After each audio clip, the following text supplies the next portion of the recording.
आज यकम मुहर्रमुल हराम है और सैयदना अमीरुल मोमिनीन उमर बिन खत्ताब रज़ियल्लाहु ताला अन्हु की यौम शहादत का दिन है। आज के दिन सैयदना उमर फारूक रज़ियल्लाहु ताला अन्हु शहीद हुए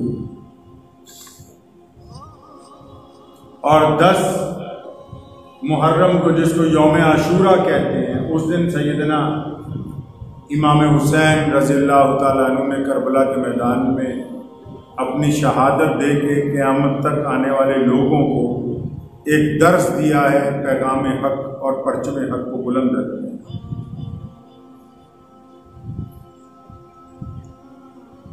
सैयदना उमर रज़ियल्लाहु ताला अन्हु मुसलमानों के ऐसे खलीफा हैं कि जिन्होंने रसूलुल्लाह सल्लल्लाहु अलैहि वसल्लम के बाद 65 लाख मुरब्बा मील जमीन के ऊपर हुक्मरानी की।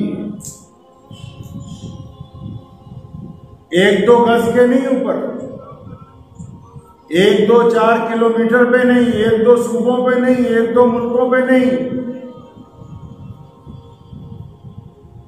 सैयदना उमर रज़ियल्लाहु ताला अन्हु ने 65 लाख मुरब्बा मील में हुक्मरानी की और ऐसी हुक्मरानी की, ऐसा अदल किया, ऐसा इंसाफ किया कि आज तक जो दुनिया में हुक्मरान हैं और जिनको शौक है कि वो इंसाफ पसंद हुक्मरानों की तारीख पढ़ें, आज भी दुनिया में जो लोग ये चाहते हैं कि उनके मातहत काम करने वाले लोग उनसे खुश हो जाएं, तो वो सैयदना उमर फारूक रज़ियल्लाहु ताला अन्हु की सीरत को पढ़ते हैं। उमर रज़ियल्लाहु ताला अन्हु तमाम सहाबा रज़ियल्लाहु ताला अन्हु में इस बात से भी मुख्तलिफ हैं कि जितने सहाबा हैं हुज़ूर अकरम सल्लल्लाहु अलैहि वसल्लम के, तमाम के तमाम सहाबा वो रसूलुल्लाह सल्लल्लाहु अलैहि वसल्लम के मुरीद हैं।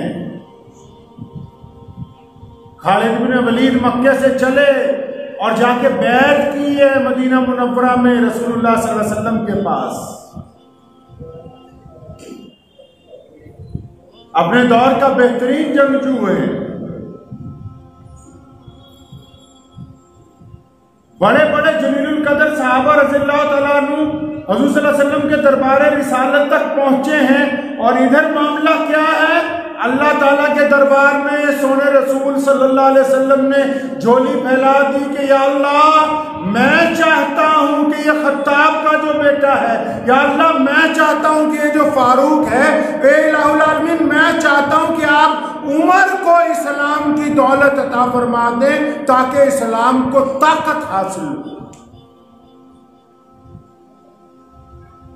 अल्लाह करीम ने हुज़ूर सल्लल्लाहु अलैहि वसल्लम को अता किया है, सोने रसूल ने मांगा है अल्लाह से कि अल्लाह उम्र फारूक अता कीजिए, और उम्र फारूक के अता होने से पहले सोने रसूल ने बैतुल्लाह में सजदा किया। अबू जहल और उसके चेलों ने लाके ऊंट के बोझ रसूलुल्लाह सल्लल्लाहु अलैहि वसल्लम के ऊपर लाद दिए। कभी बिलाल को मारा, कभी अबू बकर को मारा, कभी अब्दुल्लाह बिन ज़ुबैर रज़ियल्लाहु ताला अन्हु को मारा, कभी हज़रत हमज़ा के खिलाफ साजिशें की। लेकिन जिस दिन उम्र फारूक मुसलमान हुए ना, फरमाया या रसूलल्लाह, आप घर में नमाज क्यों पढ़ते हैं? फरमाया उमर, ये जो मक्के वाले हैं मुझे बैतुल्लाह में नमाज नहीं पढ़ने देते। तो सैयदना उमर ने तारीखी बात कही थी, फरमाया या रसूलल्लाह, ये कैसे हो सकता है कि खत्ताब का बेटा कलमा भी पढ़े और आप नमाज घर में भी पढ़े? फरमाया नहीं, आज से हम बैतुल्लाह में जाके नमाज अदा करें। मुअर्रिखीन ने लिखा है, हर एक ने अपने अपने अंदाज से गुफ्तगू की है।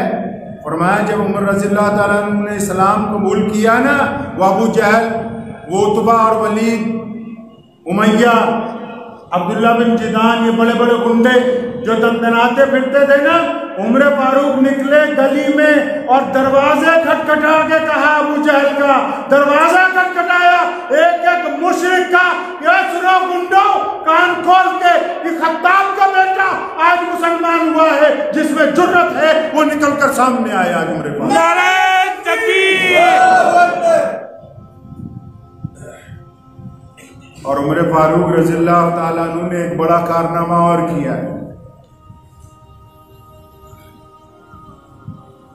कुरान पाक में मुतअद्दिद मुकामात ऐसे हैं, मुतअद्दिद कई मुकामात कि जहाँ अल्लाह ने रसूलुल्लाह को कहा कि मेरे प्यारे रसूल, ये जो उमर चाहता है ना, ये बात जो उमर कह रहा है, उमर ने कहा कि या रसूलल्लाह मैं चाहता हूँ औरतें बुर्का लिया करें। रसूलुल्लाह ने कहा अभी कोई हुक्म नहीं आया। जिब्रील आ गए, फरमाया या रसूलल्लाह अल्लाह फरमाता है ये जो उमर चाहता है अर्श पर मैं खुदा वही चाहता हूँ। उमर ने कहा या रसूलल्लाह मैं चाहता हूँ मुकाम इब्राहिम पर 2 नफिल नमाज अदा करूँ। रसूलुल्लाह ने कहा उमर अभी अल्लाह का ऐसा कोई हुक्म नहीं आया। फौरन जिब्रील आए, फरमाया या रसूलल्लाह अल्लाह फरमाते हैं कि जो फर्श पर उमर फारूक चाहते हैं मैं अर्श पर खुदा वही चाहता हूँ। और उमर फारूक ने जब मुनाफिक मुसलमान की गर्दन उतारी जिसने रसूलुल्लाह का फैसला मानने से इनकार किया था, पूरे सहाबा तमाम मुसलमान एक तरफ थे कि उमर फारूक ने एक मुसलमान को मार दिया। अल्लाह ने फरमाया नहीं नहीं ए मेरे मोहम्मद, उमर ने एक मुनाफिक को कत्ल किया है, मुसलमान को कत्ल किया। क्यों? फरमाया जो रसूलुल्लाह का कहना ना मानता वो मुनाफिक है। उमर रज़ियल्लाहु ताला अन्हु हज करने के लिए गए, खलीफा हैं, वादी तहामा से गुजरे, एक दरख्त है सूखा सा, उसको पकड़ा और उससे लिपट के रोने लगे। साथ में जो साथी थे लोग थे उन्होंने पूछा है आमिरुल मोमिनीन क्या बात हो गई, इस मामूली सी लकड़ी को लिपट के आप रो रहे हैं? फरमाया तुम्हें नहीं पता, मेरा बाप खत्ताब मुझे ऊंट चराने भेज दिया करता था, 10 ही ऊंट थे हमारे पास। फरमाया मेरा बाप मुझे ऊंट चराने भेजता था, मैं इस दरख्त के नीचे आके कभी ऊंट चराया करता था। मेरे बाप ने आके मुझे कहना कि खत्ताब के बेटे जरा इन ऊँटों को एक लाइन में खड़ा करो। मैं पहले को खड़ा करता, दूसरे को खड़ा करता, जब तीसरे को कतार में लाता पहला हिल जाता, चौथे को खड़ा करता तो तीसरा हिल जाता। फरमाया मैं तो कभी 10 ऊँटों को एक कतार में नहीं खड़ा कर सका। ये मोहम्मदुर रसूलुल्लाह की शान और अज़मत है कि उसने 65 लाख मुरब्बा मील की हुकूमत जो है वो अता कर दी है। ये मोहम्मद रसूलुल्लाह की मोहब्बतों का कमाल है। और मैं 10 ऊंट कभी कतार में नहीं मैं खड़े कर सका जब इस्लाम नहीं लाया। और फिर कैसा इस्लाम लाए, कुर्बान जाऊं सैयदना उमर फारूक ने जो बड़ा कारनामा किया है असहाबे अहले बैत से। सुनिए दिल की गहराइयों से बात, असहाबे अहले बैत कौन है? जो मोहम्मदुर रसूलुल्लाह के घराने से जिनका ताल्लुक है। आजकल दा सैयद साहब तुहानू पता होलसेल च मिल जाते। कारी मोहम्मद हनीफ साहब मुल्तानी रहमतुल्लाह अलैह फरमाया करते सी कि किसी को आवाज मारो, हाँ कहा सैयद साहब कहना तो पलट के देखना तो पुट्ठा तवा। जेरे को 4 पैसे आ गए, थोड़ा रंग रूप निखर गया, वो कहना मैं है ही सैयद जी। असहाबे अहले बैत से मोहब्बत का जो जज्बा इस्लाम में मुसलमानों को आता हुआ है ना, वो सैयदना उमर फारूक रज़ियल्लाहु ताला अन्हु के हाथ से। मौर्रिख लिखते हैं कि मुसलमानों का इतना बड़ा बादशाह कि जो 65 लाख मुरब्बा मील पर हुकूमत करता हो, लेकिन बैतुल्लाह से तनख्वाह के नाम पर साल में सिर्फ 2 जोड़े लेते थे, कुछ लेते नहीं थे। साहबा ने आपस में मशवरा किया कि उमर को समझाएं कि जरा कपड़े अच्छे पहना करें।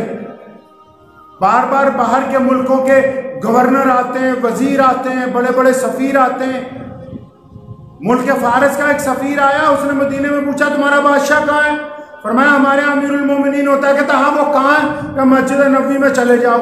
अब मस्जिद नबवी में जब पहुंचा तो वहाँ उमर रज़ियल्लाहु ताला अन्हु 2 गुलामों के साथ बैठे। फरमाया घर से आए तो थोड़ी सी रोटी और सालन ले आए। अब उन 2 गुलामों ने कहा या अमीरुल मोमिनीन हमें भी भूख लगी। फरमाया फिर क्या हुआ, इस रोटी के 3 टुकड़े कर देंगे। रोटी इसलिए तो नहीं ना खाई जाती कि बहुत शेर हो जाए, बस इसलिए खाई जाती है कि भूख मिट जाए। अब वो बादशाह का जो एम्बेसडर है सफीर, वो मस्जिद नबवी में पहुंचा तो उसको मुसलमानों का बादशाह की नजर नहीं आया। वापस गया बताने वाले के पास, कहते जनाब तुम तो कह रहे थे वहां 2 गुलाम और तुम्हारा बादशाह बैठा है, वहां तो 3 गुलाम बैठे हैं। फरमाया नहीं नहीं, वहां 2 गुलाम थे। अबू हुरैरा कहने लगे अभी तो मैं मस्जिद नबी से आया हूँ, 2 गुलाम आपके पास बैठे हुए थे, आप वहीं फरमाते हैं तशरीफ फरमाया। कहते नहीं जनाब वहां तो 3 गुलाम बैठे हुए हैं, और बल्कि तीसरे के तो कपड़े इतने ज्यादा खराब हैं वो उन दोनों गुलामों से भी ज्यादा गरीब लग रहा है। उस सफीर को लेके आया सैयदना उमर फारूक को, जब उसने देखा तो कहने लगा ये मुसलमानों के अमीरुल मोमिनीन है। हमारे बादशाह जब इनका नाम सुनते उनका सांस हलक में अटक जाता है, रातों को नींद नहीं आती कैसर और किसरा के बादशाहों को। कैसर ने खत लिखा उमर रज़ियल्लाहु ताला अन्हु को, अपना सफीर भेजा कि मदीने खत देके आओ। सफीर मस्जिद नबी में पहुंचा, पता लगा कि किसी बाग में गए हुए। उस बाग में पहुंचा तो देखा हज़रत उमर रज़ियल्लाहु ताला अन्हु एक पत्थर का सराहना बना के आराम से सो रहे। गर्मी के दिन है, थोड़ा थोड़ा पसीना आपकी माथे से गिर रहा है। वो सफीर पास खड़ा होकर सोचता और कहता ये वो इंसान है जिससे पूरी दुनिया के बड़े बड़े जाबिर और जालिम हुक्मरान कांपते और इसके साथ कोई बॉडीगार्ड ही नहीं। रसूलुल्लाह सल्लल्लाहु अलैहि वसल्लम के घराने का एहतराम कैसे करना है। आज रसूलुल्लाह सल्लल्लाहु अलैहि वसल्लम के घराने का एहतराम करने का दावा वो लोग करते हैं जिनके हलक से नौज़ुबिल्लाह शराब गटागट उतरती है। उन्हें क्या पता कि असहाबे बैत जो है उनका बयान जो है किस तरह होगा, असहाबे बैत की तारीफ किस तरह होगी, और उमर फारूक रज़ियल्लाहु ताला अन्हु की ज़ात कौन है जिसने असहाबे बैत के ऊपर जाके अपनी जान निछावर कर दी। मस्जिद नबी के अंदर करीब में उमर रज़ियल्लाहु ताला अन्हु का घर है, कैबिनेट की मीटिंग चल रही है, बाहर के मुल्कों के सफीर आए हुए हैं और बड़े बड़े साहबा साथ में। आपका बेटा है अब्दुल्ला बिन उमर, अंदर घुसे, ऐसे उमर ने आवाज दी रुक जाओ बाहर, बहुत जरूरी बात चल रही, बाहर खड़े रहो। अब्दुल्ला बिन उमर रज़ियल्लाहु ताला अन्हु बाहर ही खड़े हो गए कि अब्बा की बहुत जरूरी मीटिंग चल रही, खलीफा है। इतनी देर में सैयदना इमाम हसन रज़ियल्लाहु ताला अन्हु आए, अंदर जाने लगे, बाहर देखा अब्दुल्ला बिन उमर खड़े, पूछा भाई कहाँ है, अमीरुल मोमिनीन कहाँ है? फरमाया अंदर है, कोई मीटिंग चल रही है लेकिन आप जा सकते हैं, आप जा सकते हैं। तो इमाम हसन ने फरमाया नहीं कोई बात नहीं, जब आप बाहर खड़े हो मुझे भी कोई इतनी जल्दी नहीं, मैं बाद में आ जाऊंगा। वापस अपने घर चले गए, मीटिंग खत्म हुई। सैयदना उमर फारूक बाहर आए, अपने बेटे से पूछा कोई और तो नहीं आया था? फरमाया जी प्यारे नबी सल्लल्लाहु अलैहि वसल्लम के नवासे आए थे, इमाम हसन आए थे। फौरन कहाँ आप गए? फरमाया उनको अंदर क्यों नहीं भेजा? फरमाया अब्बा जी मैंने कहा था कि आप जा सकते हैं, लेकिन वो नहीं माने, मस्जिद नबी में नहीं गए, सीधे हजरत इमाम हसन रज़ियल्लाहु ताला अन्हु के घर पर पहुंचे, दरवाजा खटखटाया, इमाम हसन तशरीफ लाए। फरमाया भतीजे आप आए थे, अंदर क्यों नहीं आए? फरमाया आप मसरूफ थे, मैंने सोचा जब आपके साहबजादे बाहर खड़े हैं तो फिर मुझे अंदर आने की क्या जरूरत है। फरमाया नहीं, आप अपने आप को मेरे साहबजादे के मुताबिक ना देखें, मैं मोहम्मदुर रसूलुल्लाह का गुलाम हूं। आपकी अम्मा फातिमतुज़ ज़हरा है, इनकी अम्मा पता नहीं कौन है, आपके वालिद अली मुर्तज़ा है, मौला है, इनका वालिद तो उमर फारूक है, आपके नाना कायनात के सरदार मोहम्मदुर रसूलुल्लाह है, इनके नाना पता नहीं कौन है। आप ये ना समझे आपका एहतराम हम पर वाजिब है। अपनी पगड़ी उतार के हाथ में पकड़ ली और फरमाया है हजरत इमाम हसन रज़ियल्लाहु ताला अन्हु को कि बेटा ये जो उमर फारूक के सर पर पगड़ी है और इस पगड़ी के नीचे ये जो बाल तुम देखते हो, मैं तो ऊंट चराने वाले का बेटा हूं, मैं कभी कुछ कर नहीं सकता था। ये जो इज्जतें मुझे अता हुई हैं ये आपके नाना की बरकत से अता हुई है। इमाम हुसैन रज़ियल्लाहु ताला अन्हु छोटे से हैं, खेल रहे हैं, उमर रज़ियल्लाहु ताला अन्हु के बेटों के साथ भी खेल रहे हैं। खेलते खेलते हज़रत उमर रज़ियल्लाहु ताला अन्हु के बेटों की और इमाम हुसैन की किसी बात पर, जिस तरह बच्चे आपस में तकरार करते हैं, जरा सी तकरार हुई तो इमाम हुसैन छोटे से हैं, फरमाया खबरदार तुम्हारा बाप हमारा गुलाम है। और उस वक्त उमर अमीरुल मोमिनीन है, बच्चा भागता हुआ अपने अब्बा के पास गया कि हमारा बाप बादशाह है, हमारा बाप खलीफा है, मुसलमानों का अमीरुल मोमिनीन है। तो देखो हुसैन ने उनको अपना गुलाम कह दिया, मैं जाके शिकायत करूंगा अब्बा से। आज भी तो बच्चे शिकायत करते हैं, माँ बाप फौरन लड़ने के लिए तैयार हो जाते हैं। बच्चे ने जाके जब घर पे कहा ना, अब्बा जी वो जो हुसैन है वो कहते हैं कि उमर हमारा गुलाम है, अमीरुल मोमिनीन सीधे होके बैठ गए। फरमाया अच्छा बेटा वो जाओ दोबारा पूछ के आओ कि मेरे अब्बा कहते हैं सिर्फ कहते ही हो कि लिख के भी दे दोगे। अब बच्चा समझा कि मामला बिगड़ रहा है, अब अब्बा को गुस्सा आएगा। फिर गया वापस कागज कलम लेके, कहने लगा सुनो हुसैन, आप सिर्फ अपनी जुबान से कहते हो या इस कागज में लिख दोगे कि उमर फारूक हुसैन का गुलाम है? और हुसैन रज़ियल्लाहु ताला अन्हु ने कहा 100 बार लिखवा ले। उन्होंने कागज कलम दिया, उन्होंने लिखा उस पर कि उमर इब्ने खत्ताब हुसैन इब्ने अली के गुलाम है। अब वो बच्चा तेज तेज कदम उठाता हुआ घर पहुंचा तो सैयदना अमीरुल मोमिनीन उमर बिन खत्ताब को जब वो रुक्का दिया तो हज़रत उमर रज़ियल्लाहु ताला अन्हु की आंखों में आंसू आ गए। उस रुक्के को चूमा, अपनी आंखों से लगाया, फरमाया मेरे बच्चों जब मेरी जान निकल जाए, जब मेरा जनाजा उठने लगे तो ये रुक्का मेरे कफन में रखना, ताकि कल क़यामत के दिन मैं ये ऐलान कर सकूं कि उमर इब्ने खत्ताब हुसैन इब्ने अली का गुलाम है।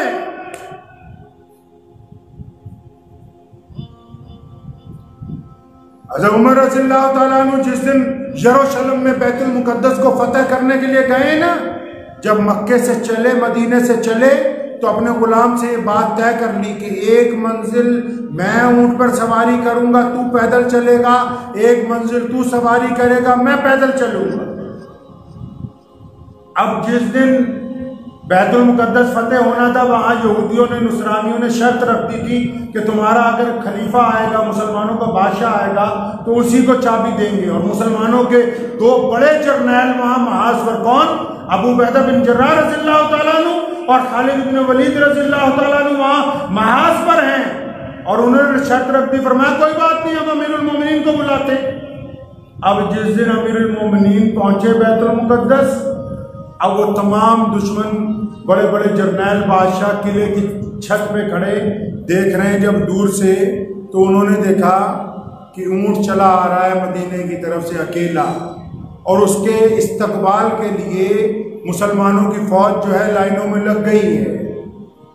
अब बड़ी ध्यान से देख के बड़ा पादरी क्या कहता है यार हम इससे डर रहे हैं, ये तो बिल्कुल काला कलोटा, बिल्कुल गुलाम सा है मुसलमानों का बादशाह।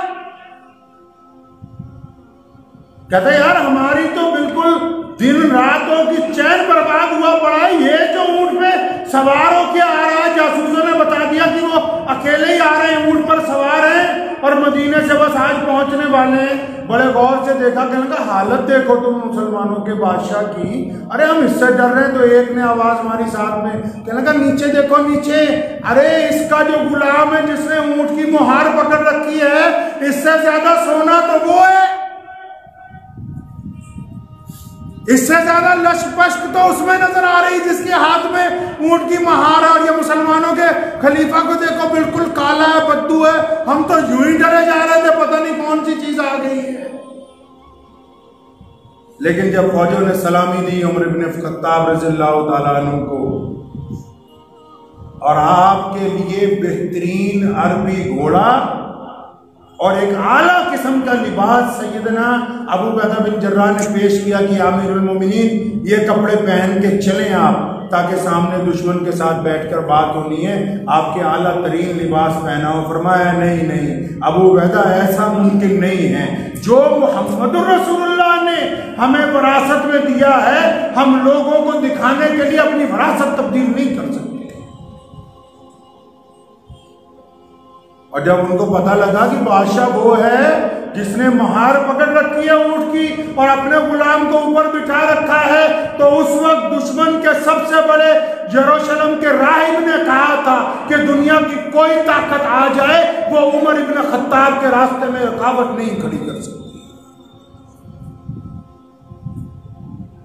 सैयदना उमर रज़ियल्लाहु ताला अन्हु ने हमें सिखाया कि अहले बैत की कदर कैसे करनी है। अब मुहर्रम के दिन आ रहे हैं, कई नाचने गाने वाले भी आएंगे, कोई ढोल बजाने वाले आएंगे। सैयदना हुसैन रज़ियल्लाहु ताला अन्हु की शहादत की बात आज जो करते हैं वो याद रखें कि हसन हुसैन की शहादत की बात प्यारे आका मोहम्मद रसूलुल्लाह ने अपनी जिंदगी में की है। खुद बताया है कि मेरे इन बच्चों को शहीद कर दिया जाएगा। और कई लोग चाहते हैं कि शहादत के नाम पर रोना रो के शहादत के मकसद को फौत कर दिया जाए, शहादत के मकसद को फौत कर दिया जाए। सैयदना अमीरुल मोमिनीन उमर इब्न खत्ताब रज़ियल्लाहु ताला अन्हु को एक ख्वाब जिस दिन एक सहाबी ने आके सुनाया, अबू बकर जिंदा थे, कि उमर तुम शहीद हो जाओगे, एक वक्त आएगा। फरमाना कि दोबारा ख्वाब देख, शहादत तो बहुत बड़े लोगों का रुतबा होता है, हर बंदा थोड़ी इस मुकाम तक पहुंचता है, वो तो बहुत बड़े लोगों का रुतबा होता है। और उमर तो ऐसे थे कि जब लोगों ने कहा ना उमर आप कपड़े नए पहन लिया करो, कभी कभी बादशाह आते बाहर के मुल्कों में, तो उमर ने किसी की सुनी नहीं रज़ियल्लाहु ताला। तो किसी साहबी ने मशवरा दिया कि मुसलमानों की माँ को कहो, उम्मुल मोमिनीन अम्मी आयशा रज़ियल्लाहु ताला अन्हा को जाके कहो, वो ऐसी ज़ात है जिनकी बात नहीं मोड़ सकती। गुलाम गया मस्जिद नबी में, बहुत उस वक्त भी कैबिनेट की मीटिंग चल रही, उसने जाके कहा या अमीरुल मोमिनीन रसूलुल्लाह के घर से आपको तलब किया गया। मुअर्रिख लिखते हैं उमर फारूक कांपते हुए उठे कि अच्छा मोहम्मद रसूलुल्लाह के घर से तलबी का हुक्म आया। सीधा हुज़ूर अकरम सल्लल्लाहु अलैहि वसल्लम के घर पहुंचे। अम्मी आयशा रज़ियल्लाहु ताला अन्हा के हुजरे के सामने दो जानों होकर बैठ गए, अम्मा जी बच्चा हाजिर है, हुक्म फरमाइए। अम्मी आयशा रज़ियल्लाहु ताला अन्हा ने कहा था कि उमर मैं चाहती हूँ कि कभी कभी नया लिबास पहन लिया करो, तुम्हारे कपड़े पे पेबंद इतने लगे हुए कि बाहर के मुल्कों के सफीर आते हैं। उमर खामोश हो गए, चुप हो गए उमर रज़ियल्लाहु ताला अन्हु। बहुत देर बाद सर ऊपर उठाया, दाढ़ी तक आंसू में तर थी। फरमाया अम्मा जी आपका हुक्म मैं टाल नहीं सकता,